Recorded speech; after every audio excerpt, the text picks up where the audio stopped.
আমার অবস্থা এখন এক সপ্তাহ ধরে মেঘ করে থাকা আকাশ পরিষ্কার হয়ে রোদ ওঠার মতো। হ্যালো এভরিওয়ান, আমি Ritu from Siliguri and welcome to my channel Ritu Rong. আজ সোমবার, বেলা এখন প্রায় 1টা বাজে। ব্লগ শুরু করলাম কেননা সকালটাতে খুবই কনফিউজড ছিলাম আজকের দিনটা কেমন হতে চলেছে। না, অনেক দিন পরে একটা সুস্থ স্বাভাবিক সুন্দর সকাল এবং সুন্দর দিন শুরু হয়েছে, কেননা বাচ্চাগুলো আজকে স্কুলে গেছে, দুজনেই সুস্থ আছে আর আমি এখন যাচ্ছি ওদেরকে নিয়ে আসতে। এই দেখুন আমাদের বাগান, এই দুপুরের সময়টাতে অল্প রোদ আসে। এই রোদে কি আর সিজন ফ্লাওয়ার হয় বলুন তো? ব্যাকইয়ার্ডে তাও একটু রোদ আসে, তাই ওখানে টবগুলো রাখা থাকে, ওখানে একটু গাছগুলো বড় হয়ে গেলে তারপরে এই সামনে এনে রাখা থাকে। আর বাকি কিছু আছে ছাদে, যা কয়েকটা ফুল আছে, দেখতে সুন্দর লাগে আর কি। আগে তাও আসতো, আগে ফুল হতেও ভালো। এই চারিপাশে বিল্ডিং উঠে যাচ্ছে না, তো রোদটা পুরোপুরি আড়াল হয়ে যায়। চলুন বাচ্চাগুলোকে নিয়ে আসি। অনেক দিন পরে মনে হচ্ছে বেরিয়েছি বাড়ি থেকে। এমনিতে বাচ্চাদের জন্য রোজই বেরোতে হয়, কিন্তু এই প্রায় 1 সপ্তাহ ধরে তো বেরোনোই হয়নি। অসুস্থতার কারণে তো ঘরেই ছিলাম কয়েকদিন। মনে হচ্ছে কতদিন পরে যেন বাইরেটা দেখলাম। আজ সকালে বেরিয়েছিলাম অবশ্য, আজকে দিতে আমিই গেছিলাম, কেননা রিকোর যেহেতু শরীরটা খুবই উইক, তো টিচারের সাথে একটু কথা বলতে হতো। তো ওদের এখন আবার না স্কুলে অ্যানুয়াল স্পোর্টসের জন্য ওদের ড্রিল প্র্যাকটিস হচ্ছে, তো ওটা এখন সম্ভবত মাঠে গিয়েই করাবে। তো আমি এটাই বলতে গেছিলাম টিচারকে যে ওর যদি শরীর ভালো না থাকে, মনে হয় যে ও করতে পারবে না, তাহলে ওকে ছেড়ে দেবেন, কেননা ও এতটা দাঁড়িয়ে রোদের মধ্যে ডান্স করাটা ওর জন্য হয়তো খুব ডিফিকাল্ট হয়ে যাবে। কয়েকটা দিন কাটুক, ওর একটু সুস্থ হোক, তারপরে না হয় করবে। আর এই সমস্ত ব্যাপারে একটু বলে রাখলে টিচারদেরও এত বাচ্চার মধ্যে সুবিধা হয় একটু খেয়াল রাখতে। চলুন ওদেরকে একটু নিয়ে নিই আগে। সকালবেলা আমি দিতে এসেছিলাম, তার আরও একটা কারণ ছিল। রিকোকে এই কটা দিন আমি চাইছি প্রাইভেটে নিয়ে যাওয়া করতে, তো সেটার জন্য একটা অ্যাপ্লিকেশান জমা করলাম। ওর শরীরের এখন যা অবস্থা, এখন চাইছি না বাস জার্নিটা করুক।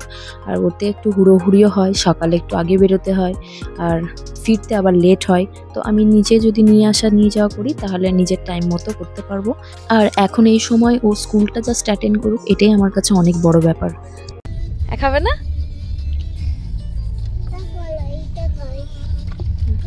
খোলো, দেখো কি আছে।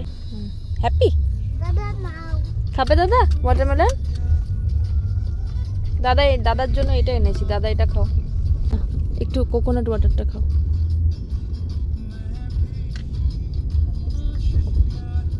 দেখছেন কিরকম ঝিমিয়ে আছে।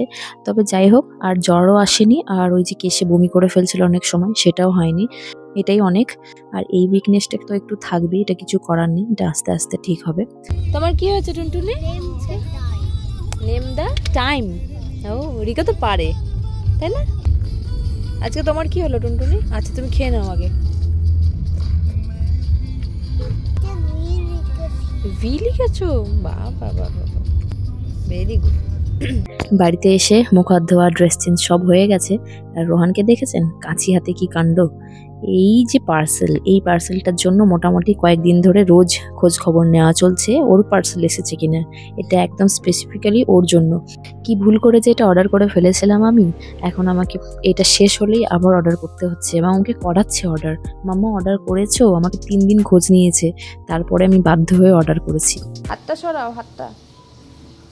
এটা কিচ্ছু ব্যাপার না, এটা তো কাঁচি দিয়ে কাটতেই হবে না, এটা এরকম করেই ছিঁড়ে যাবে। দেখো, এই দেখো খুলে গেল, দেখেছো? এবার এটা খোলো, হ্যাঁ দেখো, এবার বার করো। কাঁচিটা দাও, আমাকে দাও, কাঁচিটা আমাকে দাও।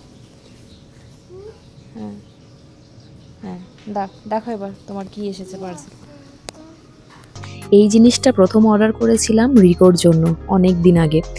রিকো যখন আরেকটু ছোট ছিল, তখন ওই আইসক্রিম কোনের ওই কোনটা খেতে খুব ভালোবাসতো, মানে যে বিস্কিটটা। ও আইসক্রিমটা খেত না, আইসক্রিমটা আমি খেতাম আর ওই বিস্কিটটা খেত।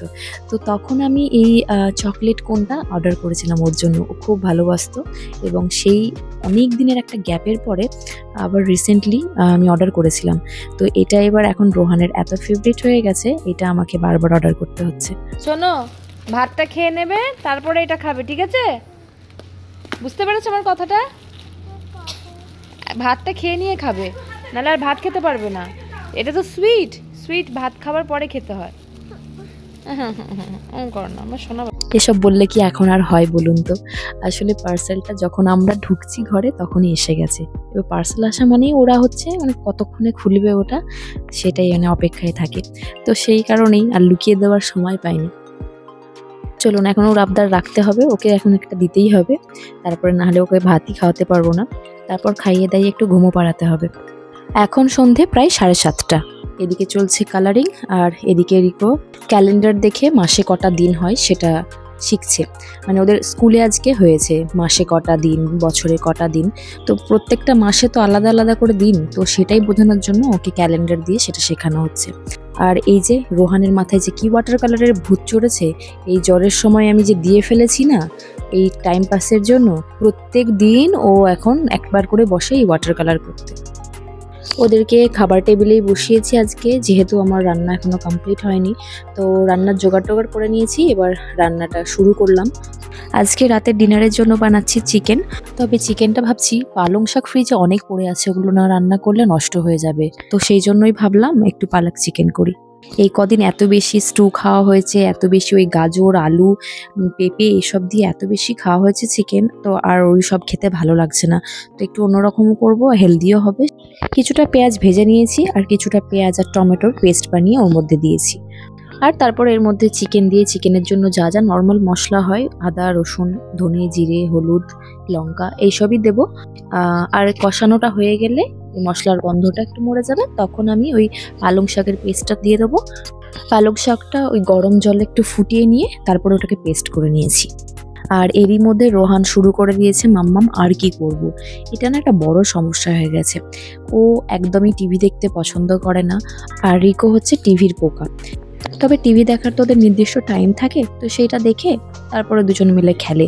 মানে দুজনে ওরা ভালোই টাইম পাস করে, খেলে হোক ঝগড়া হোক যাই করে দুজনে করে। এখন যেটা সমস্যা হয়েছে, রিকোর যেহেতু শরীরটা ভালো নেই, ও বেশি খেলতে ভালো লাগছে না ওর, তো সেই জন্য বেশিরভাগ টাইমটাই ও সোফাতে শুয়ে শুয়ে টিভি দেখছে। আর রোহান এদিকে হয়ে গেছে কি, ও খালি একটু ছেড়ে ছেড়েই মাম্মা এবার কি করব। তো ওদিকে আমার চিকেন রান্নাটা হচ্ছে, তো তারই ফাঁকে ওকে এলাম আরও কিছু করানোর জন্য। এগুলো এইসব ইন্টারনেটে দেখি, আজকাল তো অনেক কিছুই বাচ্চাদের টাইম পাসের জন্য দেখায়, তো এগুলো দেখি, এগুলো ফলো করি বাচ্চাদের জন্য। তো ওরাও বেশি দেখি এনজয় করে। Like give me your finger, one finger, dip into the color. উল্টো দিকে ডিপ হয়ে গেল। দাঁড়া দাঁড়া, এ হয়েছে, এরম রাখো। হ্যাঁ, এবার এর বডি বানাবো আমরা।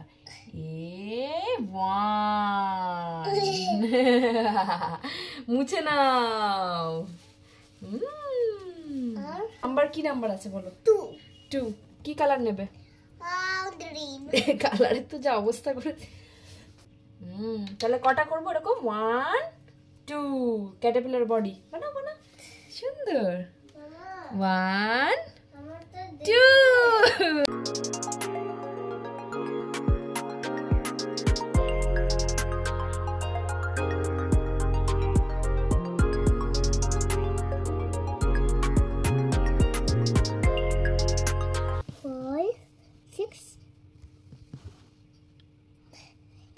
7 8 9 Good job.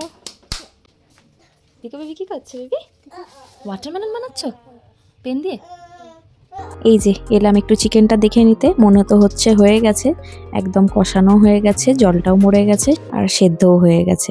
চলুন এটা তাহলে এবার অফ করে দিই। আর এই যে আমার বড় ছেলে যে দুপুরবেলা স্কুল থেকে এসে কি কি করে সেগুলো আপনাদের একটু দেখায়। এই দেখুন যত নাম্বার ব্লক সব ড্রয়িং করেছে, সেদিন ওর পাপাকে দিয়ে কাটিয়েছে। মামা নাকে ওটা দিয়েছে, ওটা সেই থেকে না মুখ দিয়ে নিঃশ্বাস নিচ্ছে, নাকটা বন্ধ হয়ে আছে, তো ওর পাপা একটু নেজাল ড্রপটা দিয়ে দিয়েছে, সেই জন্য এই কান্না। দুষ্টুমি করেছে, বকে দেবো পাপাকে। গুজরাট